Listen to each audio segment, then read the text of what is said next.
लेकिन कानूनी हैसियत के अलावा आप मालिक किस तरह बने, इसका थोड़ा मैं तरीका बताऊंगा आज आपको। ये जो रिहायशी प्लॉट हैं ये तो इलीगल होते हैं, मैं इसके ऊपर बताऊंगा इसको लीगल किस तरह, कम से कम आप मालिक किस तरह बन सकते हैं, अपने आप को सेफ किस तरह कर सकते हैं। बिस्मिल्लाहिर्रहमानिर्रहीम। पोर्शंस क्या लीगल हो सकते हैं? फ्लैट्स, अपार्टमेंट्स, क्या ये पोर्शन की मद में आते हैं? इस तरह के बहुत सारे सवाल आते हैं जो इस वक्त लोगों ने मुझसे मेरे चैनल पे किए हैं, मैं उसके आज जवाब दूंगा। मैं हूं इंतखाब सूरी और आप देख रहे हैं हमारा चैनल प्रॉपर्टी। दोस्तों, इस वक्त पोर्शन के ऊपर काफ़ी सख्ती कराची में हुई भी है, खासतौर पर डिस्ट्रिक्ट सेंट्रल में काफ़ी कार्रवाइयाँ भी हुई और हमारी कई वीडियोज़ काफ़ी अरसे से हम बनाते आए हैं और हम इस बात की अवेयरनेस देने की कोशिश करते आए हैं कि लोगों को समझाएं कि भाई खुदारा पोर्शन से बचो, थोड़े सस्ते के चक्कर में आप एक गलत सौदा कर लेते हो, गलत चीज़ डील कर लेते हो, आप के मालिक नहीं बन सकते कभी। सब लोगों को समझाऊंगा कि आज की वीडियो में कि पोर्शंस किसे कहते हैं। सबसे पहले तो जनाब, पोर्शंस दरअसल उसे कहते हैं जो रिहायशी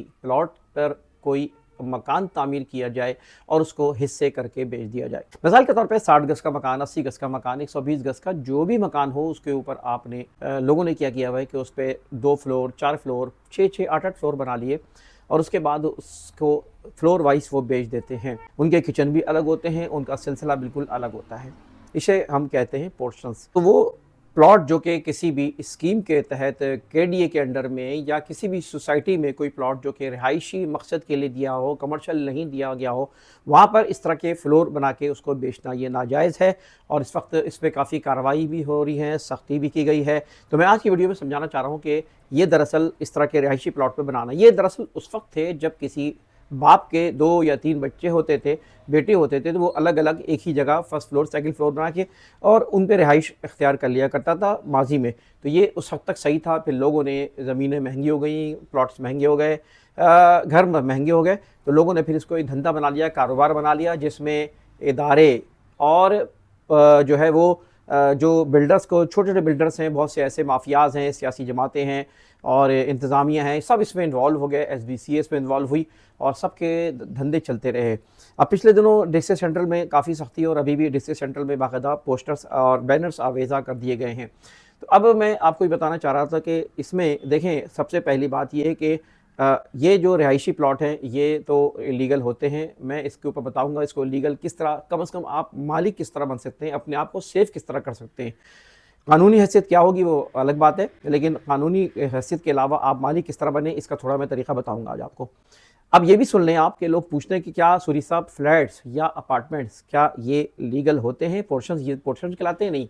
देखें, जो प्लॉट कमर्शियल हो, उस कमर्शियल प्लॉट पर अगर तामीर किए गए मकानात को बेचा जा सकता है। आपने देखा होगा कि फ्लैट्स, अपार्टमेंट्स बहुत बनते हैं, ग्राउंड प्लस 8, ग्राउंड प्लस 20, इस तरह के फ्लैट्स बनते हैं। ये बनते ही कमर्शियल पे, ये रेसिडेंशियल पे नहीं बन सकते, इलीगल होते हैं। तो जो कमर्शियल प्लॉट पे बनाए जाते हैं फिर उसके बाद उसको बेचा जाता है, तो उसे हम जो कहते हैं कि वो दरअसल ये लीगल है।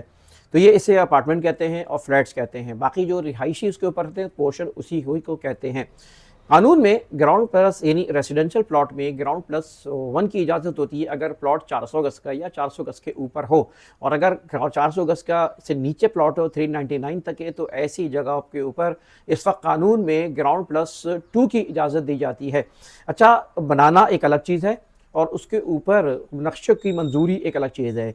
यानी कोई ये समझे कि उसने नक्शा बनवाए बगैर, नक्शा अप्रूव कराए बगैर तामीर कर लिया, तो वो लीगल नहीं होगा। वो दरअसल वो जो है एक तरह का इलीगल होगा जब तक कि उसका नक्शा मंजूर न कराया जाए। तो नक्शा मंजूर करा के ही बनाया जाता है। इसी तरह जो अपार्टमेंट्स होते हैं, उन अपार्टमेंट्स में एक कंप्लीशन सर्टिफिकेट बनता है, तामीर होती है तो उसके बाद एक कंप्लीशन सर्टिफिकेट होता है कि जो नक्शा मंजूर कराया था बिल्डर ने, उसके मुताबिक उसको बनाया या नहीं बनाया। अब जो कमर्शियल प्लॉट्स होते हैं वो साइज़ के हिसाब से होते हैं और उसी लिहाज से उसकी परमिशन होती है। SB है तो 400 गज की, FL है तो फला 1 एकड़, और इस तरह के मुख्तलिफ साइज़ होते हैं जिसके ऊपर ground plus high rise building मुख्तलिफ बनती है। तो आज का मौजूद दरअसल मेरा ये है कि जो पोर्शंस होते हैं तो उसको क्या हम कोई कानूनी तहफ़्फ़ुज़ दे सकते हैं एज ए मालिक, जिसमें आपको कल बेदखल ना कर दें। इस वक्त जो भी पोर्शंस हो गए उसमें आपको किसी वक्त भी मालिक बेदखल कर सकता है, या आप छोड़ के गए हों, बाहर गए हुए हों और कब्ज़ा कर ले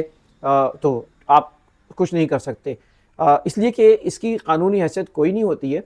ना ये आप ना इसके आपके नाम ये मिल्कियत मिल सकती है, ना ये आपकी म्यूटेशन हो सकती है, ना इसकी लीज़ मिल सकती है।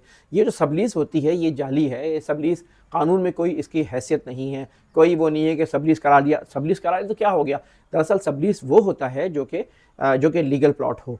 अब जैसे कोई फ्लैट होता है तो उसके ऊपर सेल डीड बन जाती है, और कोई कमर्शियल होते हैं तो उसके ऊपर सब लीज़ वगैरह मिलती है, लेकिन इस तरह के रेजिडेंशियल प्लॉट्स में जो बनाए जाने के ऊपर कोई जो सब लीज़ होती है ये एक फ्रॉड है, ये जाली काम है। जो भी कर रहा है गैर कानूनी तौर पे कर रहा है। तो इसके अंदर आप मालिक नहीं अब आपको तरीक़ा ये है कि देखें ये आप कर सकते हैं। इस वक्त मेरे एक आइडिया मैं आपको दे रहा हूँ कि आप मालिक से बात करें। एक या मालिक जो बनाने जा रहा है वो तहफ़्फ़ुज़ किस तरह दे सकता है कि वो जैसे 2 पार्टियाँ हैं जो कि लेना चाहती हैं, तो ग्राउंड प्लस 2 बनाया उसने, और उसको जो है ग्राउंड प्लस 1 और 2 दोनों के मिलकर प्लॉट के ऊपर जो इसका स्टेटस है, टाइटल है, उसमें अपना नाम डलवा दे। अगर वो जो पोर्शन ले रहा है अगर वो अपना नाम डाल देता है तो इसका मतलब है कि लीगल नहीं हो जाएगा, लेकिन कम से कम उस शख्स का तहफ़्फ़ुज़ हो जाएगा जिसका तहफ़्फ़ुज़ अभी तक नहीं है। वो एक अगर प्लॉट मकान गिर गया मिसाल के तौर पे, तो जो मालिक है ना वो तो रहेगा जिसके नाम है ज़मीन, लेकिन बाकी लोगों का कोई वाली वारिस नहीं होगा। अब अगर खुदा न करे सूरत के हाल में अगर कोई मकान गिर गया तो प्लॉट की वर्थ में अगर 3 मालिकान हैं इस तरह की, उसमें शेयर होल्डर हैं, तो यकीनन तीनों बराबर का उसको शरीक हो सकते हैं, उसके अंदर बेचने में उनको हिस्सा बराबर का मिल सकता है। तो मकसद ये है कि इस तरह आपकी सेफ्टी हो सकती है। कानूनी तौर पे वो आप लीगल नहीं होगा, लेकिन कम से कम इतना मैं ज़रूर कहूँगा कि उसमें आप सेफ्टी आपकी हो जाएगी कि आप उसकी मिल्कियत के में एक तरह के उसके टाइटल में मालिक होंगे। तो ये एक तरीका हो सकता है जिसमें आप पोर्शंस के ऊपर करें, तो अगर मतलब ये कि मालिक हों। लेकिन वैसे तो मैंने बता दिया कि ये लीगल हैसियत नहीं है, और जिसके बन गए हैं अगर वो इस तरह लीगल हैसियत लेना चाहे तो ले सकता है, लेकिन इसका मतलब ये नहीं कहिएगा कि सूरी साहब ने इसको जो है लीगल करार दे दिया। ये जितने भी इस तरह के कमर्शियल तौर पे इस्तेमाल किए जाते हैं, बेचे जाते हैं, ये इनकी कानून में कोई हैसियत नहीं है, और इसमें इस वक्त मैं आपको एडवाइस करूँगा कि इस धंधे में ना पड़ें आप, इस तरह के कारोबार करने में ना पड़ें इसमें,